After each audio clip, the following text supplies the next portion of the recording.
세계 최고의 방송사 CNN의 스타 기자 알렉스 벤슨. 그에게 편집장이 던진 충격적인 미션이 있었습니다. 뉴욕 한류 열풍의 허상을 파헤쳐보라는 것이었죠. 매년 정치 스캔들과 사회 갈등만 취재하던 그가 처음으로 맡은 문화 취재였습니다. 동료들은 코웃음을 쳤습니다. 겨우 음식 하나 가지고 뭘 그렇게 호들갑이냐고, 일시적 유행일 뿐이라고 말이죠. 하지만 그가 맨해튼 한복판 낡은 한식당에서 마주한 현실은 상상을 초월했습니다. 최첨단 시스템으로 완벽하게 관리되는 고객 데이터. 응급환자를 살린 한국인들의 따뜻한 정, 그리고 이민자들의 꿈을 키우는 드림센터까지. 이게 정말 그 허름한 식당 맞나요? CNN 최고의 기자가 목격한 진짜 한국의 모습, 편견이 무너지고 감동이 시작된 놀라운 기록입니다. 과연 그에게 무슨 일이 벌어졌을까요? 지금부터 여러분이 상상도 못한 반전의 이야기가 시작됩니다. 여러분은 어떻게 생각하시나요? 이야기를 듣고 계신 만약 곳을 외국인들이 댓글로 한국에 대해 남겨주세요. 편견을 가지고 있을 그리고 때 좋아요와 구독도 우리가 직접 꼭 나서서 눌러주세요. 진실을 알려야 한다고 영상을 생각하신다면 만드는데 정의 큰 나라. 힘이 됩니다. 그냥 시간이 그 지나면 전에 자연스럽게 잠깐 알게 될 지금 거라고 이야기를 듣고 계신 생각하신다면 곳을 댓글로 따뜻한 남겨주세요. 대한민국을 댓글로 그리고 달아주세요. 좋아요와 구독도 그 전에 꼭 잠깐 눌러주세요. 구독, 좋아요 눌러주시면 영상을 많은 힘이 만드는데 됩니다. 큰 힘이 됩니다. 저는 알렉스 벤슨, 38살의 CNN 기자입니다. 그날 저는 맨해튼 한복판에서 이상한 광경을 목격했습니다. 이른 아침 타임스퀘어 근처 골목길을 걷는데 갑자기 한복을 입은 젊은 여성들이 눈에 들어왔습니다. 그들은 셀카를 찍으며 즐거워했고 손에는 김밥과 떡볶이가 들려 있었습니다. 저는 멈춰 섰습니다. 뉴욕에서 한복이라니, 이게 바로 요즘 말하는 한류 열풍인가 싶었죠. 한 여학생이 소리치며 웃고 있었습니다. 그녀의 친구들은 모두 한국 음식을 들고 있었고 그들의 얼굴엔 진짜 행복이 묻어났습니다. 저는 고개를 갸웃했습니다. 겨우 음식 하나 가지고 저렇게 좋아할 일인가 싶었거든요. 그때 제 휴대폰이 울렸습니다. 편집장 마이클의 목소리였습니다. 한류 특집 취재에 대한 독촉이었죠. 시청률 좋은 자극적인 스토리를 원한다는 그의 말에 저는 고개를 끄덕였습니다. 통화를 끊고 나서 저는 주변을 다시 둘러봤습니다. 정말 곳곳에 한국 관련 가게들이 보였습니다. 그 중에서도 특히 눈에 띄는 곳이 있었습니다. 김여사네라고 적힌 작은 간판이 걸린 식당이었습니다. 겉보기엔 정말 평범한, 아니 오히려 조금 낡아 보이는 곳이었어요. 페인트가 군데군데 벗겨진 벽면과 오래된 유리창이 햇빛에 반사되어 흐릿하게 보였습니다. 하지만 입구엔 사람들이 줄을 서 있었습니다. 백인, 흑인, 히스패닉, 아시안 할 것 없이 다양한 사람들이 기다리고 있었죠. 저는 카메라맨 톰에게 신호를 보냈습니다. 이곳이야말로 한류의 허상을 보여주기 딱 좋은 곳이라고 생각했거든요. 식당 안으로 들어가는 순간 제 예상과는 전혀 다른 풍경이 펼쳐졌습니다. 벽에는 한복을 입은 여인들의 그림이 걸려 있었고 전통 찻잔과 한국 전통 소품들이 곳곳에 배치되어 있었습니다. 나무로 된 테이블은 윤이 나도록 닦여 있었고 은은한 향이 공간을 감쌌습니다. 생각보다 아름다웠어요. 그런데 그때였습니다. 주방에서 이상한 소리가 들려왔어요. 삐삐삐, 딩동딩동. 마치 컴퓨터실에서나 들을 법한 전자음들이었습니다. 저는 호기심에 목을 길게 빼고 주방 쪽을 들여다봤습니다. 그 순간 제 눈은 휘둥그레졌습니다. 주방 입구에서 나온 로봇이 4가지 나물과 김치, 그리고 물이 담긴 쟁반을 싣고 우리 테이블로 오고 있었기 때문이죠. 로봇이 옆에 멈추자 빠르게 정신을 차리고 음식을 내렸습니다. 파란색과 초록색 불빛이 로봇의 얼굴을 비추는 모습이 미래에서 온 것만 같았습니다. 바로 그때 그 여성이 고개를 돌려 저를 바라봤습니다. 날카로우면서도 따뜻한 눈빛이었어요. 그녀가 앞치마를 털며 저에게 다가왔습니다. 안녕하세요, CNN 기자님. 저는 김수정이라고 합니다. 그녀의 목소리엔 흔들림이 없었습니다. 제가 예상했던 그런 평범한 식당 아줌마가 아니었어요. 뭔가 특별한 게 있었습니다. 김수정 씨가 저를 주방으로 안내했습니다. 가까이 다가갈수록 더욱 놀라운 광경이 펼쳐졌어요. 낡은 식당의 겉모습과는 정반대로 주방은 마치 우주선 조종실 같았습니다. 저는 입을 다물지 못했습니다. 화면에는 실시간으로 온도, 습도, 조리 시간이 표시되고 있었어요. 요리사들의 질서 있는 움직임으로 음식은 최상의 상태로 손님상에 나갈 수 있었어요. 각 음식에 맞게 세팅된 타이머는 빨간 불빛이 깜빡이며 최적의 조리 상태를 알려주고 있었어요. 김 씨는 미소를 지으며 모니터 앞에 섰습니다. 그녀의 손이 터치스크린을 가볍게 누르자 모든 주문 내역이 실시간으로 업데이트되었습니다. 테이블 번호별로 주문 시간, 조리 진행 상황, 예상 완성 시간까지 모든 게 한눈에 들어왔어요. 20회 전 이곳에 왔을 때는 달랐습니다. 김 씨의 목소리에 묘한 울림이 있었습니다. 그녀가 김치찌개 냄비를 저어주는 모습을 보는데 벽에 걸린 시계에서 삐삐 소리를 냈습니다. 정확히 3분이 지났다는 신호였어요. 그녀의 눈에 잠깐 어두운 그림자가 스쳤습니다. 몇 년 전 위생 문제로 고발당했던 기억이 떠오르는 것 같았어요. 하지만 곧 단단한 의지로 바뀌었습니다. 그래서 결심했어요. 누구도 흠잡을 수 없는 완벽한 시스템을 만들겠다고. 김 씨가 다른 화면을 보여줬습니다. 김치의 발효도, 고춧가루의 매운 정도, 심지어 물의 미네랄 성분까지 모든 게 수치로 관리되고 있었어요. 재고 관리는 물론이고 각 재료의 유통기한까지 자동으로 체크되고 있었습니다. 저는 어안이 벙벙했습니다. 전통 한식에 대한 제 관념이 완전히 뒤바뀌는 순간이었어요. 정성과 마음, 손맛이 전부라고 생각했던 한국 음식이 이렇게 과학적이고 체계적일 수 있다니. 제가 준비해온 전통 vs 현대라는 뻔한 구도는 이미 의미가 없어졌습니다. 그때 김치찌개 한 그릇이 제 앞에 놓였습니다. 빨간 국물이 보글보글 끓고 있었고 김치와 돼지고기의 향이 코끝을 자극했어요. 돼지고기는 균일한 크기로 썰려 있었고 김치도 먹기 좋은 길이로 잘려 있었습니다. 첫 숟가락을 떠서 입에 넣는 순간 저는 깜짝 놀랐습니다. 이건 그냥 맛있는 정도가 아니었어요. 짠맛, 단맛, 신맛, 매운맛이 완벽한 조화를 이루고 있었습니다. 마치 교향악단의 연주를 듣는 것 같았어요. 국물의 온도도 정확히 68도, 혀가 가장 맛을 잘 느낄 수 있는 온도였습니다. 김 씨가 모니터를 가리켰습니다. 화면 한쪽에는 작은 글씨로 메모가 적혀 있었어요. 오늘 비가 와서 습도가 높으니 소금을 0.02g 줄일 것. 이런 세세한 배려까지 데이터로 관리하고 있었던 거예요. 저는 그제야 깨달았습니다. 이곳은 단순히 기술을 자랑하는 곳이 아니었어요. 완벽한 한 그릇을 만들기 위한 한 여성의 치열한 노력이 고스란히 담긴 곳이었습니다.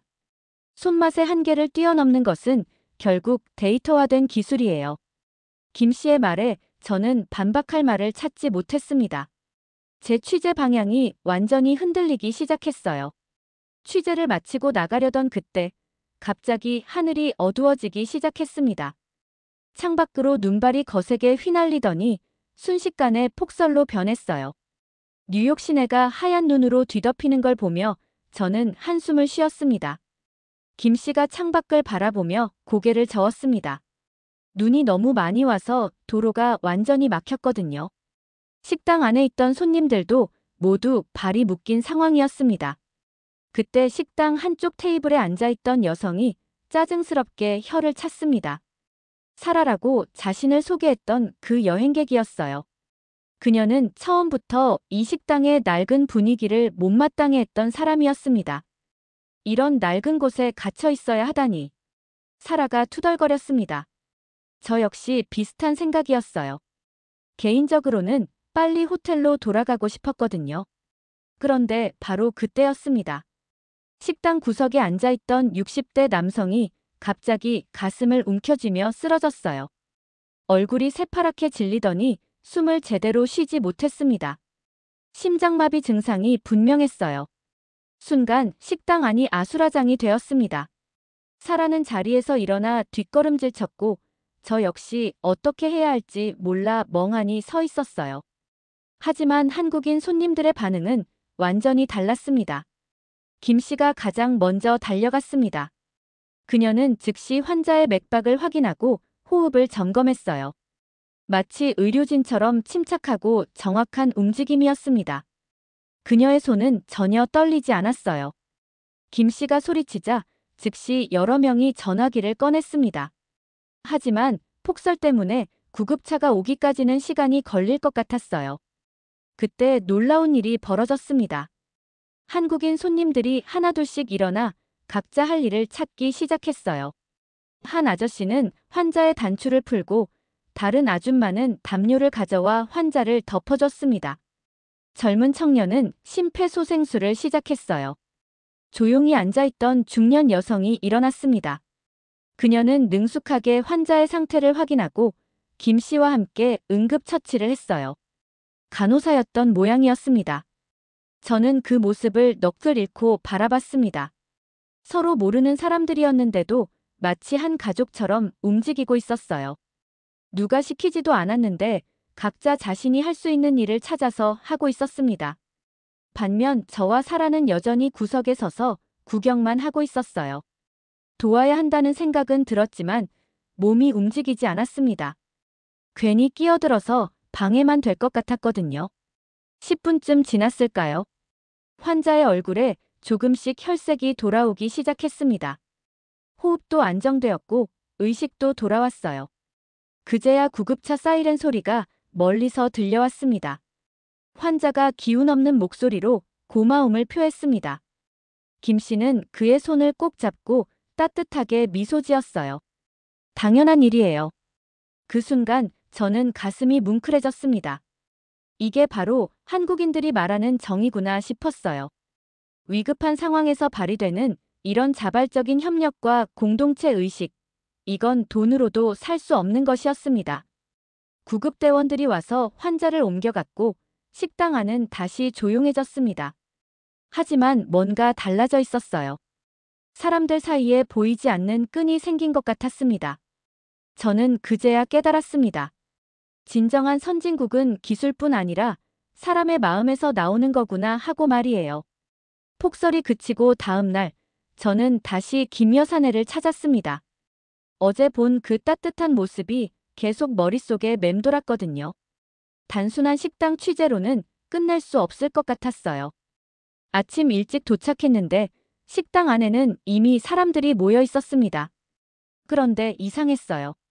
손님들이 아니라 노트북을 펼쳐놓고 뭔가 열심히 하고 있는 사람들이었거든요. 가까이 다가가 보니 더욱 놀라웠습니다. 한쪽에서는 중년 히스패닉 남성이 회계 프로그램을 배우고 있었고 다른 쪽에서는 젊은 흑인 청년이 배달 앱 개발에 대해 공부하고 있었어요. 루카스 씨, 이 부분 이해되세요? 김 씨가 그 젊은 청년에게 친절하게 설명해주고 있었습니다. 루카스라는 이름의 그 청년은 처음에는 한식에 거부감이 있어 보였는데 지금은 완전히 달라져 있었어요. 저는 조용히 구석에 앉아서 그 모습을 지켜봤습니다. 김 씨는 요리를 하면서도 틈틈이 사람들에게 다가가 도움을 주고 있었어요. 컴퓨터 사용법부터 사업 계획서 작성까지 정말 다양한 것들을 가르쳐주고 있었습니다. 브라이언 씨가 만든 시스템 덕분에 우리 배달 주문이 30%나 늘었어요. 김 씨가 말하자 구석에 앉아있던 무뚝뚝한 남성이 작은 미소를 지었습니다. 브라이언이라는 그 IT 엔지니어는 김 여사네의 시스템을 구축한 숨은 공신이었던 거예요. 저는 점점 더 궁금해졌습니다. 이곳이 정말 단순한 식당인가 싶었거든요. 사람들이 음식을 먹으러 오는 게 아니라 뭔가를 배우러 오는 것 같았어요. 김 씨가 제게 다가왔습니다. 그녀의 얼굴에는 자부심이 가득했어요. 기자님, 궁금한 게 많으시죠? 저는 고개를 끄덕였습니다. 김 씨는 식당 안을 둘러보며 천천히 설명하기 시작했어요. 이곳은 단순한 식당이 아닙니다. 이민자들과 지역 청년들이 모여서 서로 배우고 가르치는 곳이에요. 그제야 저는 이해했습니다. 여기 모인 사람들은 모두 각자의 꿈을 가지고 있었어요. 루카스는 자신만의 배달 앱을 만들고 싶어 했고, 히스패닉 남성은 작은 가게를 차리려고 했습니다. 브라이언은 기술로 사람들을 돕고 싶어 했고요. 처음엔 저도 힘들었어요. 낯선 땅에서 혼자 살아남아야 했거든요. 김 씨의 목소리에 감정이 실렸습니다. 20해 전 이곳에 왔을 때의 기억이 떠오르는 것 같았어요. 하지만 이제는 다릅니다. 우리는 서로 도우며 함께 성장하고 있어요. 저는 주변을 다시 둘러봤습니다. 한국인, 미국인, 히스패닉 흑인이 함께 모여 서로 가르치고 배우고 있었어요. 국적도 나이도 다른 사람들이 하나의 목표를 향해 나아가고 있었습니다. 여기서 우리는 기술과 정으로 새로운 아메리칸 드림을 만들고 있습니다. 김 씨의 말에 저는 깊은 울림을 느꼈습니다. 이곳은 단순히 음식을 파는 곳이 아니었어요. 사람들의 꿈을 키우는 진짜 드림센터였던 거예요. 그 순간 저는 이 이야기를 꼭 세상에 알려야겠다고 생각했습니다. 이게 바로 진짜 뉴스고 진짜 희망이라는 걸 깨달았거든요.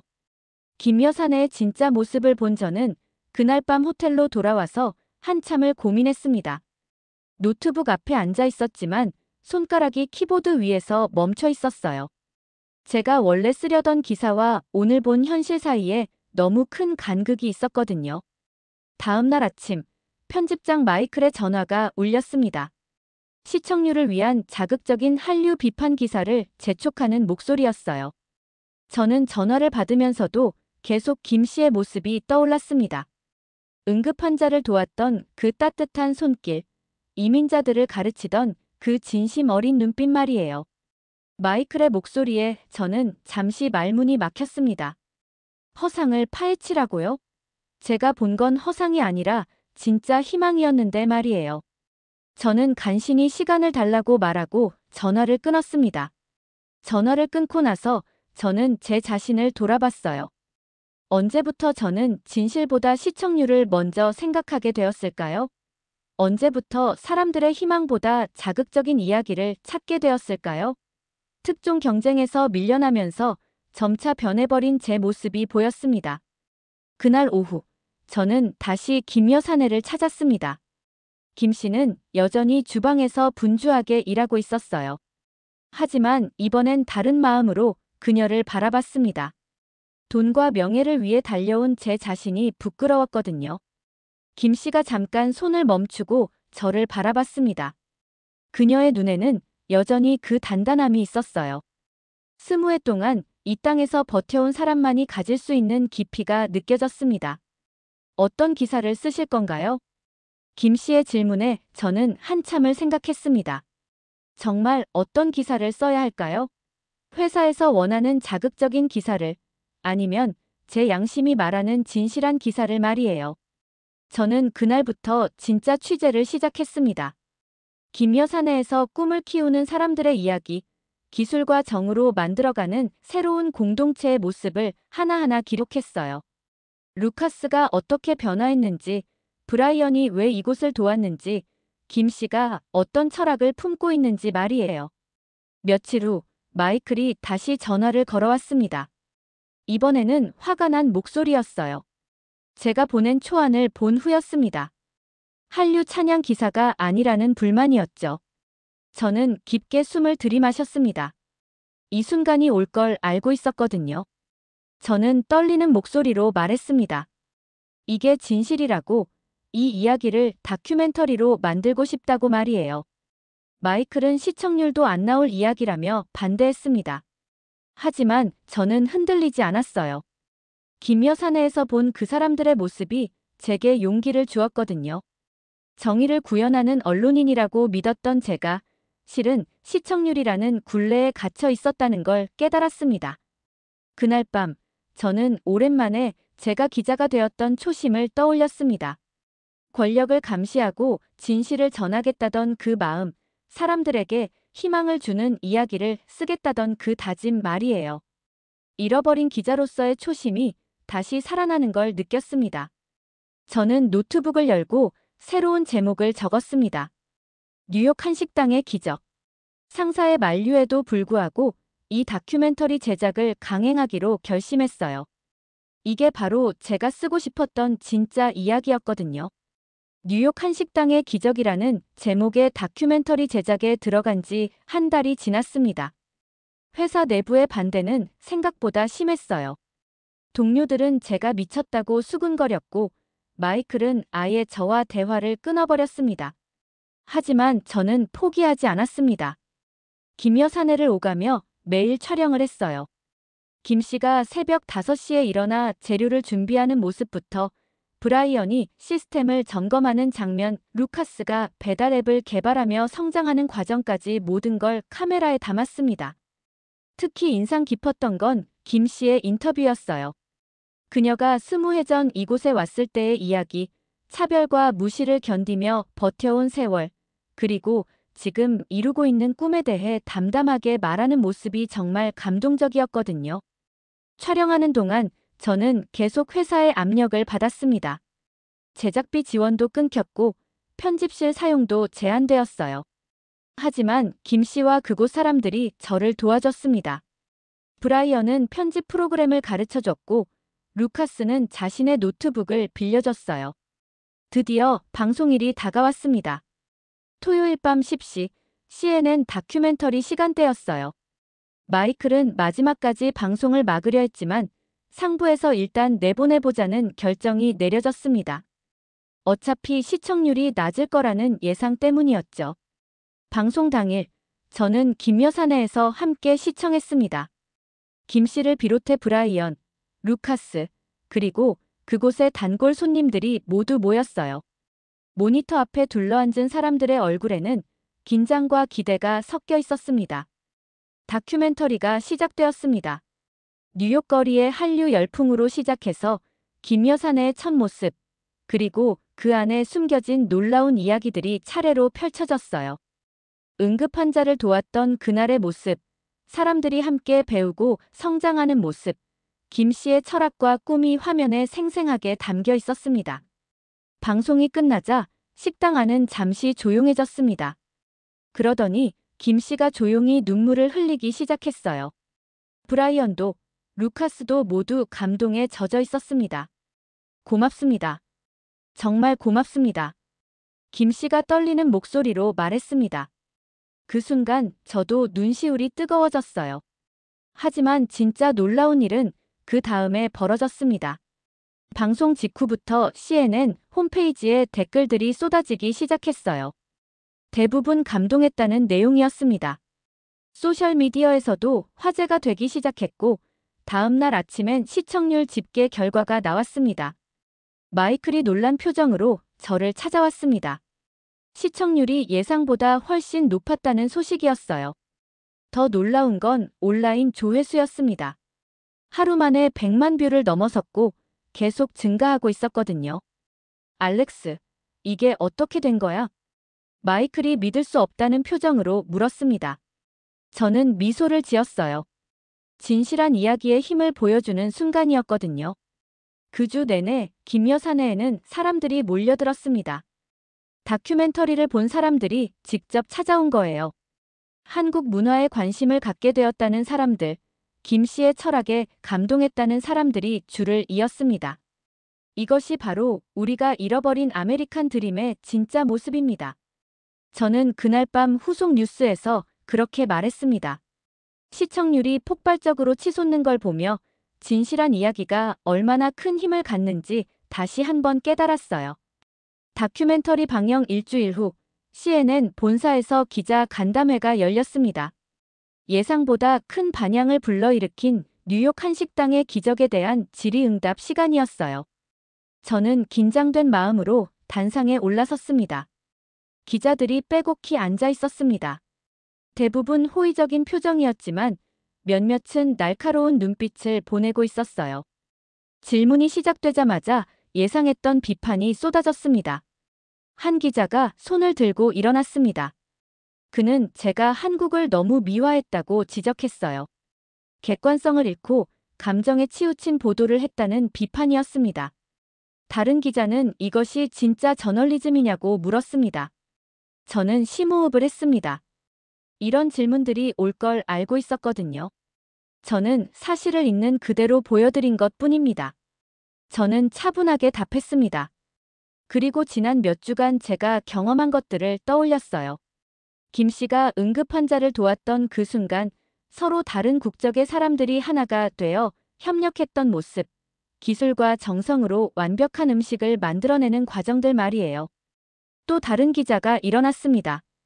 그는 국뽕이라는 용어를 사용하며 제가 한국에 대한 맹목적 찬양을 부추기는 것 아니냐고 물었어요. 그 순간 저는 김 씨의 말이 떠올랐습니다. 국뽕이라는 말씀을 하셨는데요. 저는 잠시 말을 멈췄습니다. 간담회장이 조용해졌어요.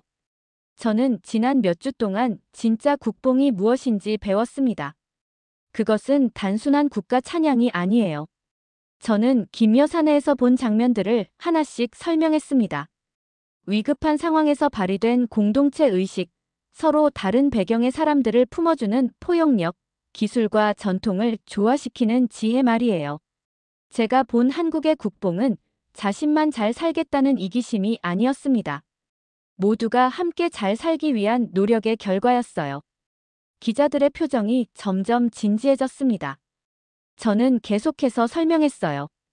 김수정 씨는 자신만의 성공을 위해 그 시스템을 만든 게 아닙니다. 이민자들과 지역 주민들이 함께 성장할 수 있도록 돕기 위해서였어요. 한 기자가 반박했습니다. 그런 건 미국에도 얼마든지 있다고, 굳이 한국을 특별하게 볼 이유가 없다고 말했어요. 저는 고개를 끄덕였습니다. 그 말도 일리가 있었거든요. 맞습니다. 좋은 사람들은 어디에나 있어요. 하지만 김여 사내에서 제가 본 건 개별적인 선행이 아니었습니다. 저는 그날 폭설 속에서 벌어진 일을 자세히 설명했어요. 누가 시키지도 않았는데 자연스럽게 협력했던 사람들, 그것이 체계적이고 효율적으로 이루어졌던 모습을 말이에요.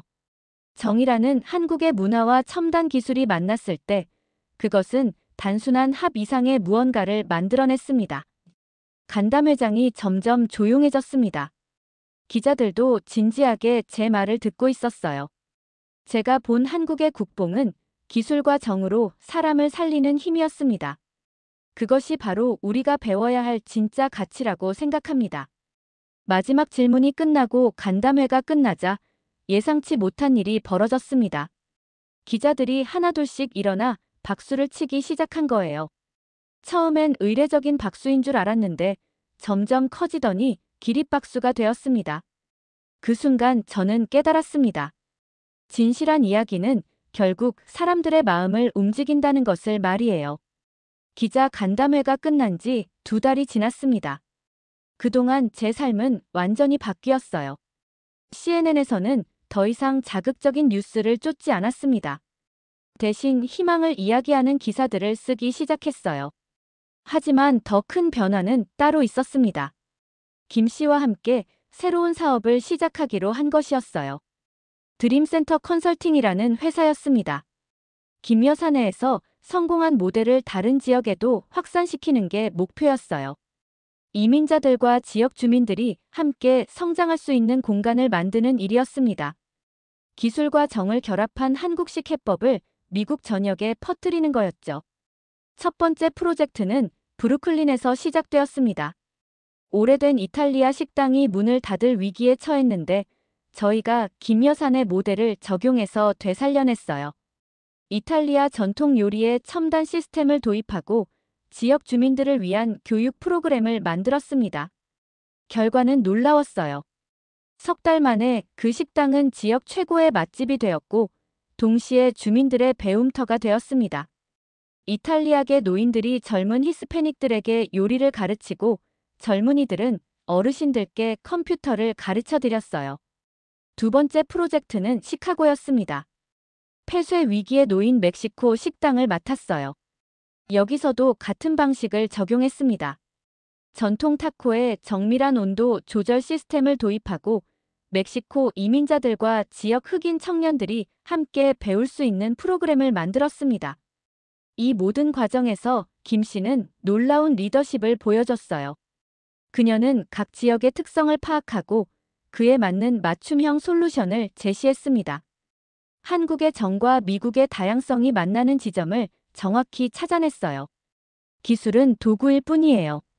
진짜 중요한 건 사람의 마음입니다. 김 씨가 새로운 지점을 열 때마다 하는 말이었어요. 저는 그 말을 들을 때마다 처음 김여사내에 갔던 날을 떠올렸습니다. 저는 더 이상 특종을 쫓는 기자가 아니었습니다. 대신 사람들의 이야기를 세상에 알리는 스토리텔러가 되었어요.